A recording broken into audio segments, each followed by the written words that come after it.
Guys, good morning. Welcome back to nursing Rani blog.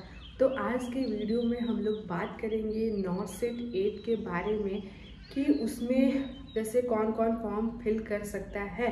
जैसे आपको पता होगा कि बीएससी नर्सिंग एंड जीएनएम दोनों ही इस फॉर्म को फिल कर सकते हैं, बट जीएनएम वाले जो जीएनएम नर्सिंग किए हैं वो लोग फॉर्म फिल करेंगे। तो ये मिस्टेक ना करें, नहीं तो बहुत ही ज़्यादा प्रॉब्लम हो सकता है आपको आगे सिलेक्शन होने के बाद। तो आपको मैं कुछ पॉइंट बताऊंगी या कुछ डॉक्यूमेंट के बारे में बताऊंगी कि वो डॉक्यूमेंट आपके पास होना ही चाहिए। अगर एग्ज़ाम क्वालिफाई हो गया उसके बाद अगर इस डॉक्यूमेंट में आपकी गड़बड़ी हुई तो आपको प्रॉब्लम हो सकती है। एंड फॉर्म फिल करते वक्त भी ये सारी चीज़ आपके पास होनी चाहिए। तो चलिए वीडियो स्टार्ट करते हैं। वीडियो लास्ट तक ज़रूर वॉच करिएगा। आई होप आपको ये वीडियो बहुत ही ज़्यादा अच्छा लगेगा एंड आप लोग के लिए बहुत ही इंफॉर्मेटिव हो।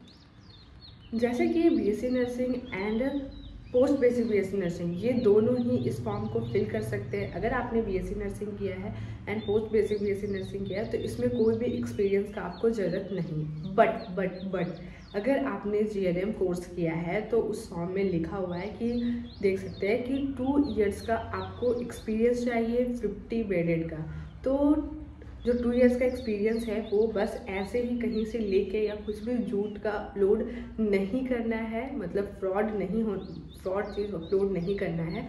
जैसे कि अगर आपका नॉट सेट 8 जैसे दीजिएगा तो वहाँ पे जो एम्स दिल्ली या किसी भी आपको एम्स में आपको सीट अलॉट होगा तो आपको वेरिफिकेशन, आपका डॉक्यूमेंट का वेरिफिकेशन होगा तो आपका एक्सपीरियंस के बारे में देखा जाएगा कि आपने कहाँ से जॉब किया है, आपके वो हॉस्पिटल 50 बेडेड का रजिस्टर है या नहीं है, एंड जो मतलब वहाँ पे आपने रेगुलर काम किया है या नहीं किया है, या हो सकता है आपको पे स्लिप भी साथ में मांगता है। अगर बहुत सारे प्राइवेट हॉस्पिटल्स में पे स्लिप नहीं मिलता है या तो फिर आप कॉन्ट्रैक्ट पे सर्विस कर रहे हो तो वहाँ पे भी पे स्लिप नहीं मिलता है, तो आपका अकाउंट चेक किया जाएगा, मतलब कि आपका अकाउंट में सैलरी मतलब आ रहा था कि उस अथॉरिटी के थ्रू या नहीं आ रहा था, ये देखा जाएगा। या तो फिर वहाँ के अटेंडेंस चेक किए जाएंगे, क्योंकि हो सकता है कभी कभी ऑफलाइन बस कैश दिया जाता है बहुत सारे हॉस्पिटल्स में, प्राइवेट हॉस्पिटल्स में। या तो फिर वहाँ के सीसीटीवी फुटेज भी चेक कर सकते हैं कि आपने वहाँ पे सर्विस किया है, क्योंकि वहाँ पे पूरे अच्छे से डॉक्यूमेंट आपका वेरीफाई करेगा फिर ही आपका सिलेक्शन होगा। तो इसीलिए इस चीज़ में कुछ भी फर्जी बना के अपलोड नहीं करना है।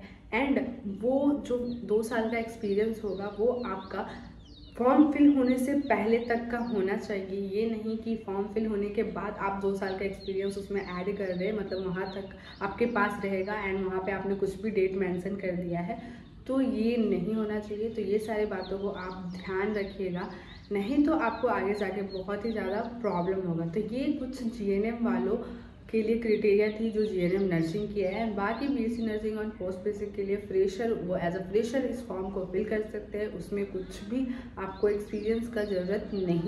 एंड हाँ, अगर आपने कैटेगरी सिलेक्शन किया है कि आप एससी एसटी या ओबीसी कैटेगरी में है तो उसमें आपका कास्ट सर्टिफिकेट भी चेक किया जाएगा। अगर आपका कास्ट सर्टिफिकेट 1 ईयर से कम, मतलब जो ओबीसी वाले हैं 1 ईयर से कम हो जिस टाइम से आपने फॉर्म फिल किया है, उसके बाद का अगर उसमें मेंशन है तो आपको अंडर रिजर्व कैटेगरी में डाल दिया जाएगा, मतलब आपका जो कैटेगरी रिजर्वेशन होगा वो नहीं मिलेगा। तो इस बात को भी आपको ध्यान में रखना है, ठीक है। एंड सारे डॉक्यूमेंट्स को अच्छे से फिल करना है और सारे डॉक्यूमेंट्स सही होने चाहिए एंड आपके पास वो अवेलेबल भी होने चाहिए। तो मिलते हैं नेक्स्ट वीडियो में, तब तक के लिए बाय बाय।